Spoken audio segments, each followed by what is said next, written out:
नमस्कार मंडळी, मी तेजस्विनी तुम्हा सर्वांचे स्वागत माझ्या YouTube channel Tejaswini cake creation मध्ये करत आहे.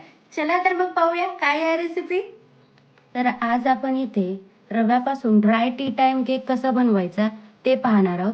तर त्यासाठी मी एक इथे स्टीलचं भांडं घेतलेले आहे आणि यामध्ये हाफ कप दूध आणि 125 ml असं मी इथे दूध घेतलेलं आहे. तर सर्वात आधी आपण विनेगर घेतलेला आहे आणि तो इथे मी ऍड करते. ऍड केल्यानंतर मी याला 2 मिनिटं मिक्स करते आणि 5 मिनिटं आपण असाच झाकून ठेवणार आहोत.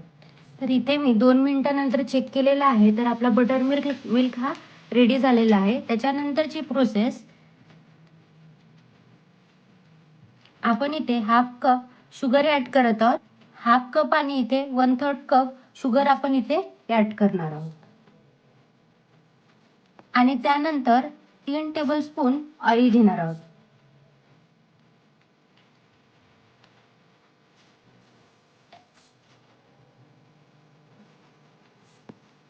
आणि याला पूर्णपणे मिक्स करून घेणार आहोत. जोपर्यंत साखर आणि ऑइल याच्यामध्ये पूर्णपणे मिक्स होत नाही तोपर्यंत आपण याला छान फेटून घेणार आहोत.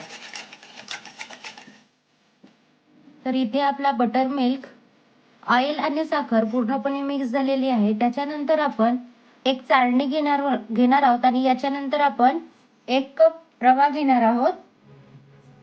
ml मध्ये जर आपण मोजलं तर हा 225 ml रवा आहे. तर हा आता मी इथे टाकणार आहे.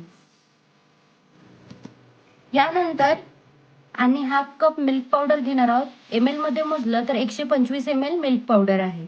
हा पण मी इथे टाकून घेणार आहे. आता चाळणीच्या साहाय्याने मी याला चाळून घेणार आहे. चाळणीच्या साहाय्याने मी मिल्क पावडर आणि रवा चाळून घेतलेला आहे आणि याच्यानंतर आपण याला मिक्स करणार. तर सर्वात आधी आपण जो बटर मिल्क केलेला होता त्यामध्ये मी याला मिक्स करणार आहे.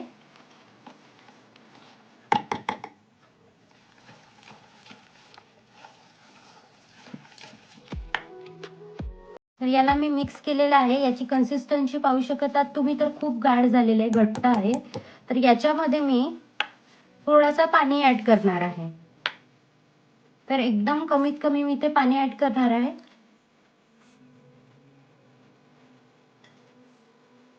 आणि याला मी पुन्हा एकदा मिक्स करणार आहे. आता इथे पूर्णपणे मिक्स झालेला आहे. तर आपण याला कमीत कमी अर्धा तास आपण आता याला असंच रेस्टवर ठेवणार आहोत. त्याच्यानंतर आपण याला कसं नंतरची प्रोसेस मी नंतर दाखवते. पण जर तुम्ही 15 मिनिटात ठेवत असाल तर त्याने बरोबर तुम्ही याला कमीत कमी अर्धा तास तरी हे बॅटर असंच ठेवा. तर अर्धा तास मी याला असंच झाकून ठेवणार आहे. अर्धा तासाच्या नंतर आपण पाहू की कुठपर्यंत आपल्या आलेलं आहे बॅटर. तर इथे आता अर्धा तास कंप्लीट झालेला आहे. तर आता आपण पाहूया की आपला बॅटर कुठपर्यंत आलेला आहे. तर आपल्या बॅटरची कन्सिस्टन्सी पाहू शकतात तुम्ही. तर आपण जेवढंही पाणी इथे टाकलेला होता हा पूर्णपणे इथे घट्ट झालेला आहे. तर आता आपण याला एकदा मिक्स करून घेऊया आणि यामध्ये आपण 2 टेबलस्पून इथे आता कोको पावडर टाकणार आहोत. मी इथे 2 टेबलस्पून कोको पावडर टाकलंय आणि आता याला आपण मिक्स करूया.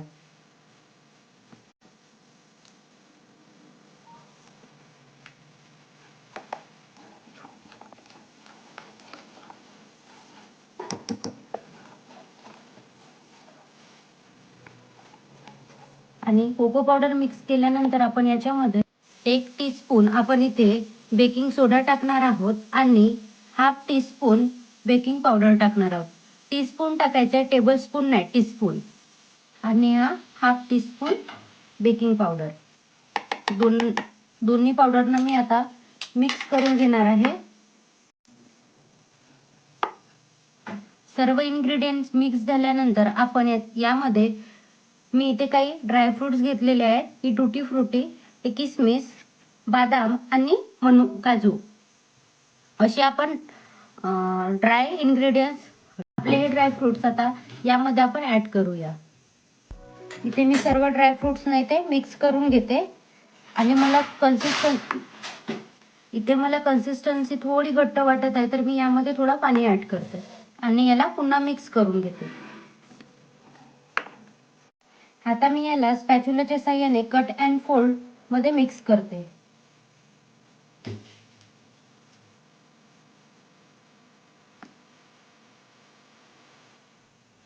सर्व इन्ग्रेडियंट्स आणि पद्धत पाहून जर तुम्ही सेम रेसिपी ट्राय करत आहात तरच तुमची पूर्णपणे सक्सेस होणार आहे. म्हणून पूर्ण व्यवस्थित व्हिडिओ पहा. आता ह्या बॅटर इथे मिक्स झालेला आहे. कन्सिस्टन्सी पाहू शकत आहात तुम्ही, तर अशी ही बॅटरची कन्सिस्टन्सी पाहिजे आहे. तर यानंतर आपण हा बॅटर मी इथे आता पोर करून घेणार आहे.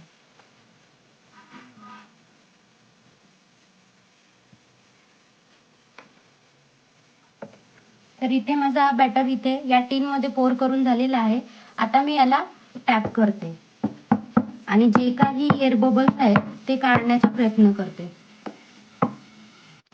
आता इथे मी टॅप केल्यानंतर वरून याला मी ड्रायफ्रुट्सने थोडं डेकोरेट करून घेते. यानंतर वरून जे ड्रायफ्रुट्स टाकलेले आहोत तर ते आतमध्ये जाणार, त्यामुळे तुम्हाला यानंतर टीनला टॅप करायचं नाही आहे. तर मी आधी हे ड्रायफ्रुट्स या टीनमध्ये डेकोरेट करते. इथे मी 180 डिग्रीवर 40 मिनिटे बेक करणार आहे. त्यानंतर मी चेक करून पाहणार की हा बेक झालेला आहे की नाही, आणि जर बेक झालेला नसेल तर पुन्हा 5 मिनिटे एक्स्ट्रा देणार.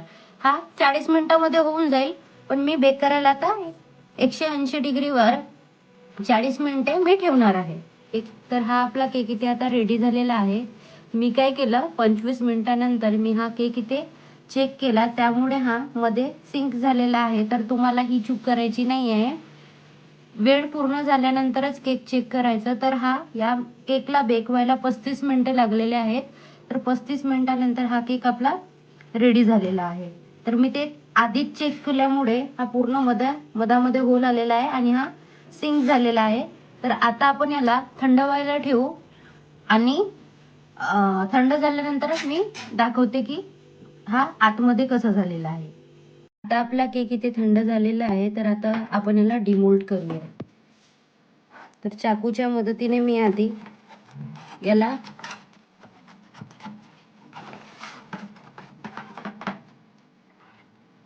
तर आता आपण याला कट करून पाहूयात की आपले स्लाइस कसे झालेले आहेत.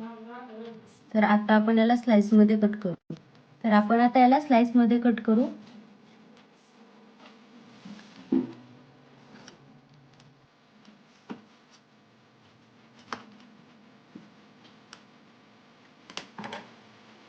तर याचा टेक्स्चर तुम्ही पाहू शकत आहात.